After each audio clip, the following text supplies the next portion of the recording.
എന്നടാ പുന്താവനെ പൊത്തടാ പുന്താവനെ വായാ മാപ്പിള തോന്നല്ലേ നിന്റെ അച്ഛൻ വെച്ചോളൂ പന്നി എന്റെ അച്ഛന്റെ അച്ഛന്റെ അച്ഛൻ ഓടി നായിന്റെ മോളെ ഓടി മരപ്പട്ടി ഇവിടെ കിടന്നെങ്ങാനും ഷോ ഇറക്കാനാണ് പ്ലാനെങ്കിൽ രണ്ടിനെ കാലയെ പിടിച്ച് തെങ്ങിന്റെ മൂട്ടിയിട്ട് നല്ല വീക്കിക്കോട്ടാ ബോണി പറയാൻ പറഞ്ഞ്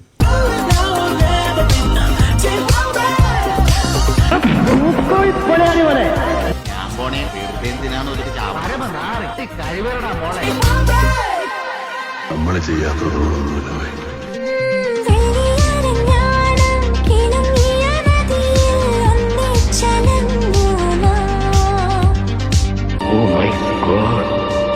കുന്നിമരച്ചോട്ടിൽ കൊഞ്ചി കളിച്ചു നമ്മൾ